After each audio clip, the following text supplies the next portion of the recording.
Greetings, welcome to the Prime Directive. I'm your host, Jeff. My co-host as always, Chris. Say hi, Chris. Hello. So, Star Trek Strange New Worlds, Season 3, Episode 5. Mm-hmm. What'd you think? It was pretty good.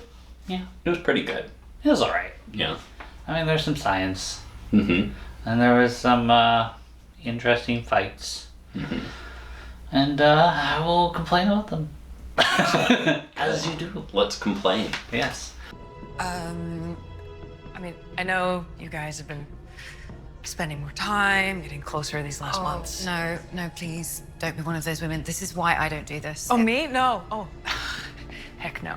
To start out, we're on the ship, and Korby's back, and everybody's back. This is no longer just a holodeck episode. Mm-hmm. And we're gonna go to a planet and do some exploring. We're going to do a little archaeology. Yeah. Mm-hmm. Without our hat and whip. We found our little magic archaeology sphere on the planet. Yeah. Mm-hmm. Yeah. Yeah, we head on down. We have a very limited away crew. Mm-hmm. Until, they realize it's a big building, which I thought was too clean. I was like, did they power wash it? Because this is buried under rock for a long time. Mm-hmm. Ready when you are. Copy. Stand by for deflector beams.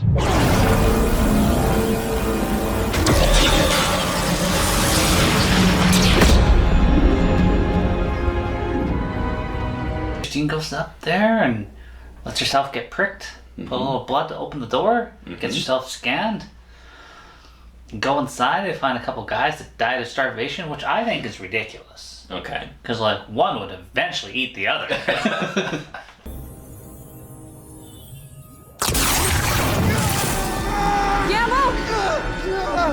Gamble, you okay? They walked in. Mm-hmm. I think there was an explosion first. Yeah, there's an explosion. Buddy lost his eyes. Yeah. That was really brutal. Held up they showed you that. Yeah, Yeah. I enjoyed that because that just reminds me of Event Horizon, which I will say the effects is fairly similar. A little bit of Event Horizon going on there. Where they're going, they don't need them. Yeah, so they, Christine and somebody else takes them outside and beams them back to the ship. And then when somebody else tries to leave, they get disintegrated and the door shuts because they're not Christine. Yeah. She's in charge here. Yeah. Should have had all your biosignatures scanned. Yeah, everybody should have pricked their hand on there. Yeah. No, and there's some phase shifting and people get separated and they have to figure out a solution like in a video game. It did feel a bit like a video game puzzle where it's, put the block on the thing and then everybody will all come together. Put the tablet where it says tabernacle. Done. Not even something clever, it's just somebody attacked it from a different way. Yeah, it's a good thing we happen to have that plate and happen to have that ring. Yeah. Yeah. Yeah, the ring from another planet. Mm-hmm. Yeah, there were dialogue on there that was in Chinese. Mm-hmm. There were I several think there was different writing languages. from, all kinds of different languages. Was it the progenitors? Do you want to talk about that? You go ahead and throw your crazy theories at me. Well, I don't think it's a theory, because we did the Wedding Bell Blues episode, and Trelane shows up, and Trelane's a Q. We did that, and one of the things he mentioned was that he found Korby digging around on the old home world. So I guess that's where the Q came from. And this is the same planet. This is the planet that Trelane referred to as the old home world. So is this something that was built by the people that would become the Q? Is this something that got built by them before they ascended? The blue people? I don't know. Their ancestors? Maybe? To me, it's just not well enough explained for that to be the case. I mean, it's in there. This isn't something they're outright stating, but that's the information we've been presented with. Yeah, well, sometimes memory alpha reaches Chris. I don't think it does. That's the names of the planets. There aren't two different planets with the same name. He went to a different planet to get the ring, so... Yeah. I don't know. I don't think it doesn't make sense. This. So this is the Q, and their whole thing of immortality was to separate phase shifts. Sure. And live on different projections, and then you've got evil spears with evil spirits, and they're called evils. All I know is I found this ring on Polaris 12, but there are similar symbol sets on Praetorium. Where we found tablets. That Christine matched with ancient texts here on Vadia 9. Doesn't add up to me for this being the homeworld with you. I mean, what the hell else would it be? Well, That's what they called it. What it should have been was some tension that stayed going throughout the entire episode, but honestly, it's dissipated too many times. I was just like, they need to hold that. Like, I'd go back to the zombie episode. Like, they need to hold tension throughout, because there was an eerie point of this where I was... Oh, yeah, like where when the ensign just sort of sits up and starts telling him Banga about his daughter. Like, that was pretty creepy. Yeah, there were some good eerie moments. It brought me back to, like, Beverly and all the bodies sitting up or whatever. And, like, there were some good Star Trek moments out there. And, like, it faded. And, like, he didn't stop being creepy. He started doing that to the other guy. I don't know. I think maybe they needed some ship malfunctions for the light to dim. Yeah. But, yeah, no, I could have used a little bit more of that. They're not nailing their tone each time, I think. Okay. The desire to malign, to pervert. God help us all.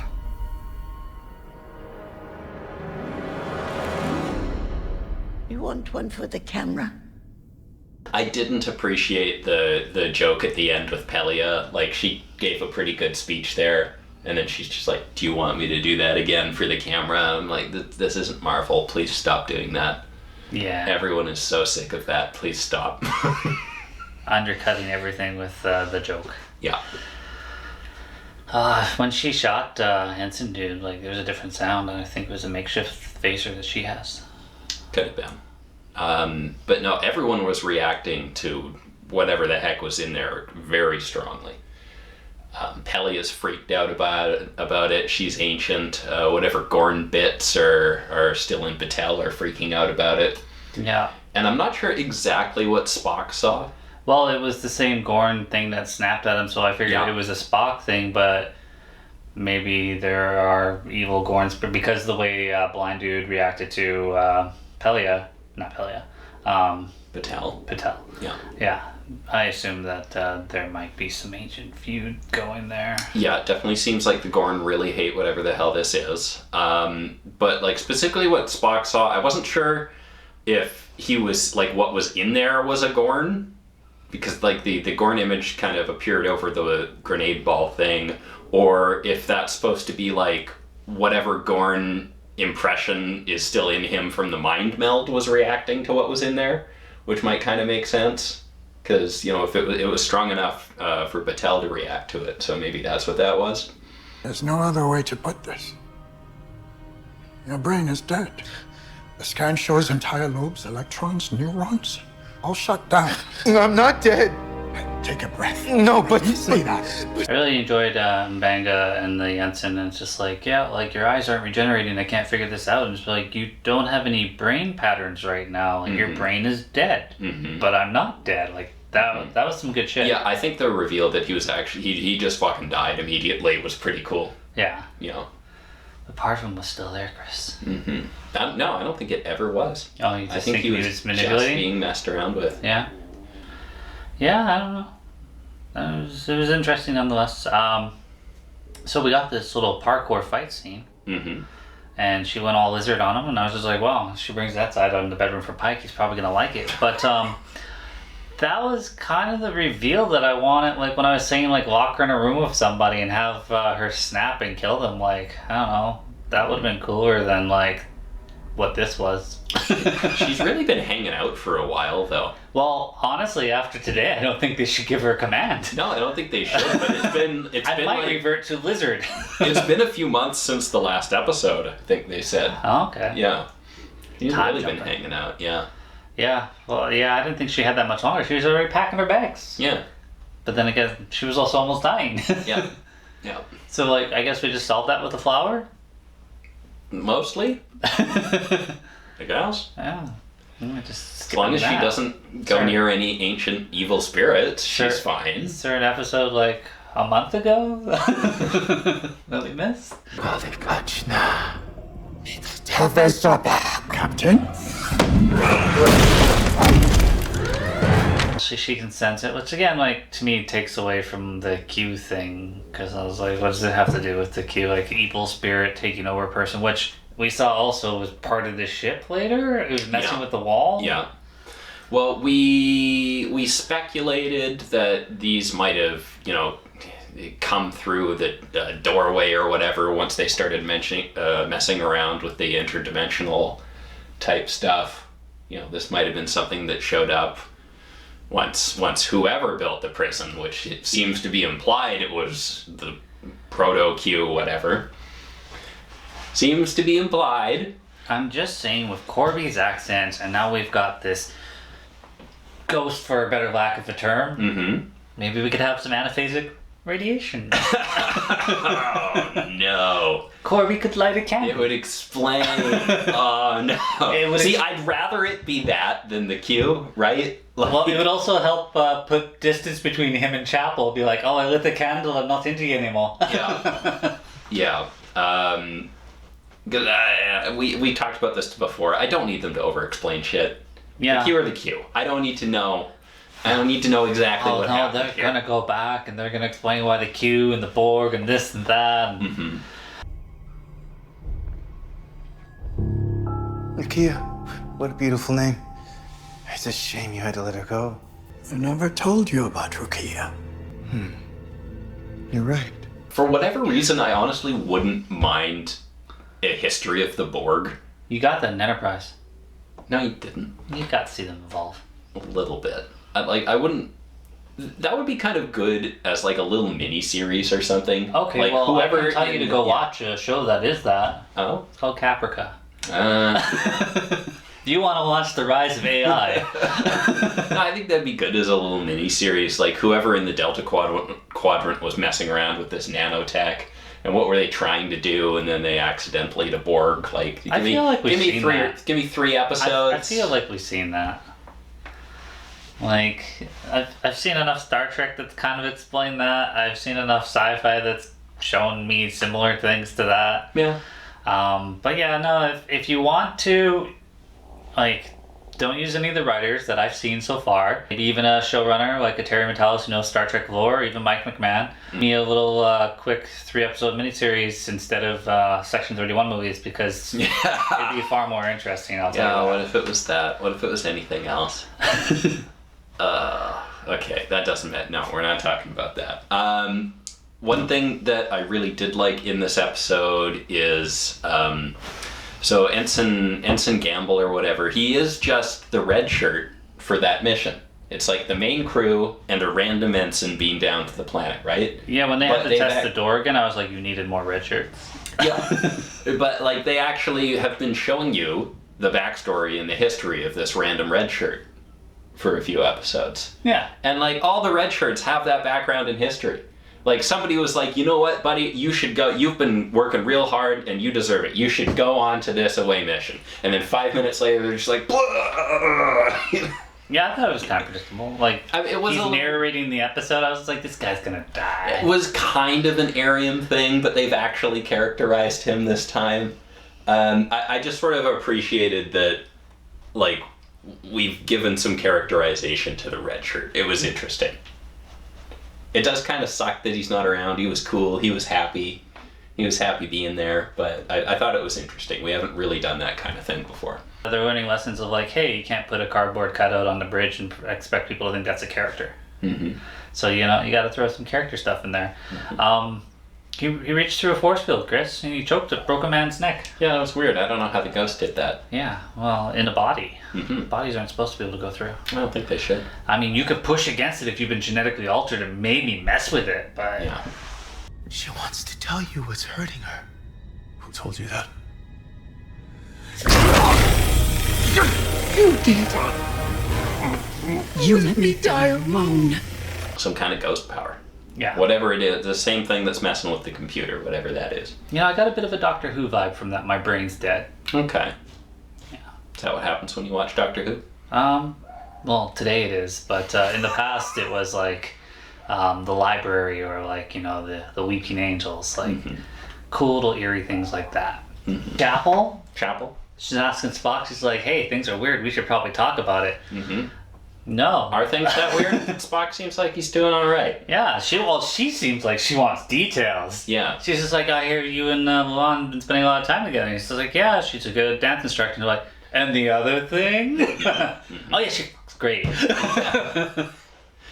She's got that con Spock genetics. will give you a detailed comparison if you ask. Yes. Like, stop asking. Scientifically, I can tell you the differences of the metabolic rates and Yeah. yeah. She goes on top, Chapel. She doesn't just lie there. Any other things? Final thought, me? Overall, like, it was a pretty good episode. I didn't really like the puzzle.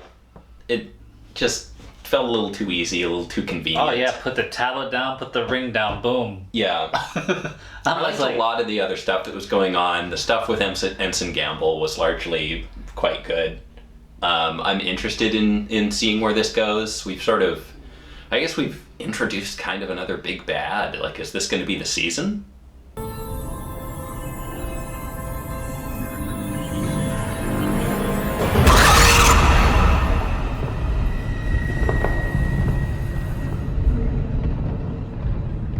Yeah, that was weird that they just kind of gave us that little, like, oh, it's in the wall, it's in the computer or whatever, and it's just like, okay, so we're gonna ignore that for a few episodes and then come back later? Like, that's kind of what Strange I don't know. Yeah, I don't know if this is going to be a 2-episode thing or if this is going to be a. Oh, it's not coming back thing. next season or next episode. Next episode's a joke.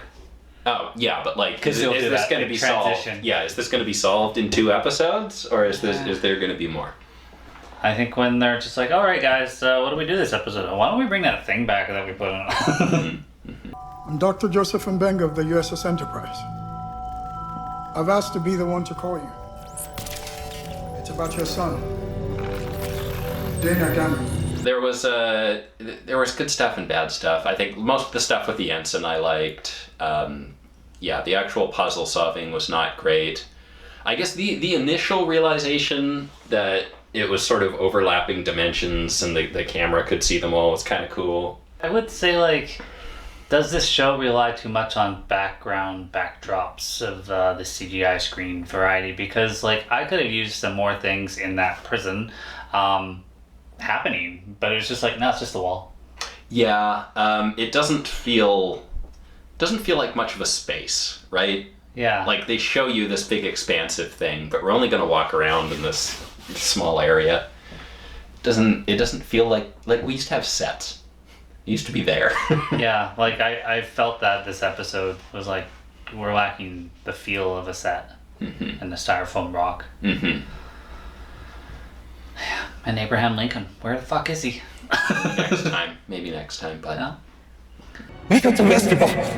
Not danger. Evil. Njal, what's wrong? He's gonna die. Njal! Njal! Taking away all the stuff that I need to read on Memory Alpha to understand the Q homeworld and ramifications of all of that, the episode on its own was fine. It was interesting. They had some good creepy moments. I wish they, like I said, kept the tension going. And yeah, like you could have ended this. What was that episode where they're staring out into the stars and this is like, what could come next? Nigilum. And it's just like, oh, are we really out? And then just kind of like leave it on the stars. And it's just like, yeah, like that's solid, creepy little ending. I am starting to. Well, we're halfway done, aren't we? Is this an 8-episode season or 10? It should be 10. Is it 10? Okay, we're about halfway through, and I think I'm actually kind of worried about the season at this point. Because season 2 for me was fantastic, especially like the last half of season 2 was just all bangers, like great. And this season, I feel like it's been mostly just good. Been good. I really love the last episode. I know why you're complaining. We need more than that. I know why you're complaining. Okay. You wanted more relationship stuff in this episode. You want your Sex in the City episode. Yeah. Which actually would be quite hilarious if they just went to Ryza, the 2 couples. Yeah. I mean, we've done that. We could do that. That's more of a 24-episode season kind of thing, but like we did that would probably work. We did that for sure. Yeah, that would probably work. Yeah. Yeah. In the end, yeah, enjoyable. As always, guys, thanks for watching.